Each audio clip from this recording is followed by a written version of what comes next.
Alors aujourd'hui, c'est une vidéo qui fait plaisir au final. Pourquoi?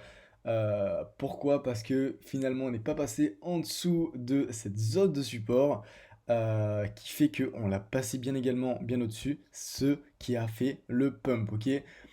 Pourquoi il faut faire attention et quels sont les prochains objectifs du Bitcoin? On va dire maintenant qu'on a passé cette zone de support qui était important, ce qui veut dire que maintenant les gens vont être beaucoup plus focus à acheter dans cette zone-là, d'accord? En effet, ça aurait été bien de voir le Bitcoin descendre jusqu'à ici pour pouvoir voir vraiment une énorme évolution et avoir une énorme opportunité d'achat. C'est pas un problème, ok? Il n'y a aucun problème par rapport à ça. On n'a pas encore fini le week-end, donc c'est pour ça qu'il faut toujours garder ça en tête. Comme je l'expliquais hier, ça aurait été une très très bonne opportunité, une très très bonne opportunité d'achat. Mais si on cassait pas cette zone, c'était très probable que du coup ça remonte, ok? Qu'est-ce qui se passe maintenant? Donc, comme on peut voir, on a largement explosé cette zone de support, ce qui est très très positif, d'accord, pour le Bitcoin. Et on a eu un énorme pump, ok? Donc, si on peut voir ce qui s'est passé, donc encore une fois, si vous avez suivi la vidéo d'hier, vous aurez pu voir cette zone de support, et donc là, on l'a explosé, donc c'est très très nice. Je vais vous montrer ce qui vient de se passer. Donc là, on a clairement fait un 6%, 5%, 5,40%, ce qui est très très bien pour du Bitcoin, hein. Donc ça rate un petit peu les baisses.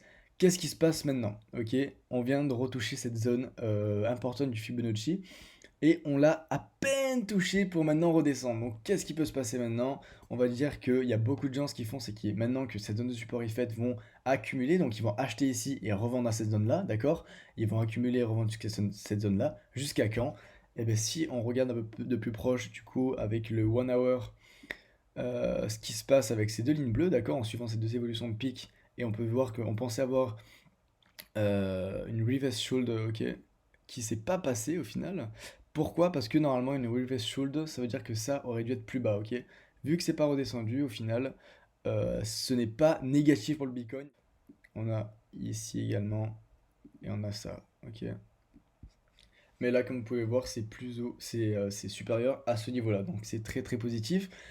On a cassé, d'accord, cette zone de support, plus celle-là. Donc celle-là, c'était la grosse zone de support. On l'a passé, donc c'est extrêmement positif, d'accord. Après une chute comme ça, au final, on voit que si on prend un plus court terme, on suit une bonne évolution, d'accord. Ça, c'est bien évidemment à court terme. À long terme, on n'oublie pas cette zone qui peut redescendre maintenant jusqu'à peu près 55 000. Toujours regarder ça, ok, si ça rechute et si ça repasse dans cette zone de support, c'est bien, on va dire, de faire attention et de voir si ça remonte. Et si ça remonte, là, on peut dire qu'on accumule énormément de Bitcoin et c'est très peu probable qu'on redescende, ok, à court terme en tout cas. En tout cas, à long terme, c'est sûr que le Bitcoin, comme on peut voir, il est très très énervé, il est très présent, ok. C'est très positif sur le marché. Je suis très content d'ailleurs de ce qui se passe. Et donc à court terme, comme je disais, là on peut voir que l'évolution qui risque de se faire, donc on va dire que on risque de redescendre, mais en tout cas ce qu'on pourrait voir arriver si le week-end se passe comme il est en train de se passer. C'est rare, hein, c'est très rare que le week-end, le Bitcoin marche très bien. Mais en tout cas, on pourrait voir, on va dire, un prix touché. Alors non, attendez, c'est pas ça qu'il faut voir. Ça, c'est à court terme. Mais on va dire à plus long terme, ça serait plutôt une baisse qui avait été ici. Donc si on reprend cette baisse et qu'on la met juste ici, on peut voir le Bitcoin monter, attention, jusqu'aux 68 000. C'est très très très positif, ok, tout ça. C'est pour ça que on va sûrement pas faire ça d'un coup, d'accord? On va sûrement revenir tester en tout cas. Mais maintenant qu'on a passé cette zone, même si on redescend jusqu'ici, d'accord, et qu'on n'arrive pas à passer ces 59 000 et qu'on commence à accumuler, c'est très très probable qu'on va atteindre ces 68 000, d'accord? Donc, par rapport à moi, ce que je compte faire de mes investissements, donc j'avais déjà du Bitcoin, donc il n'y a pas de problème qui est en passif. À long terme, je prends toujours les gars, pensez au long terme, ok? À court terme, oui, vous allez peut-être, si vous achetez, on va dire quand c'est ici, si ça redescend à ce niveau en dessous, perdre un petit peu d'argent sur le court terme, mais après ça va remonter, d'accord? Parce que pour le long terme, on est extrêmement bullish. Donc n'oubliez pas ça. Qu'est-ce qui se passe là maintenant? Moi, mon prochain objectif, c'est bien le 68 000, d'accord? Je vais faire du take profit partiel. D'ailleurs, si vous ne savez pas ce qu'est le take profit partiel, ben, marquez un petit commentaire pour me le demander, d'accord? Vous marquez, je sais pas, est-ce que tu pourrais m'expliquer dans une prochaine vidéo? Il n'y a aucun problème, vraiment. Voilà, donc pour moi, c'est ce qui va se passer enfin en tout cas, c'est ce qui va se passer en médium terme, ok?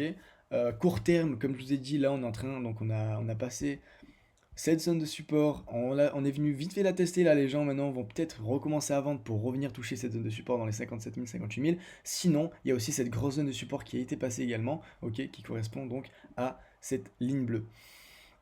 Important de garder donc tout ça en tête. Donc si on passe en dessous d'ici, très probable qu'on reteste ici. Et si on repasse en dessous donc de cette grosse zone de support, ce qui est à mon avis de maintenant qu'on a breakout moins possible, on pourrait voir donc ce pattern être touché.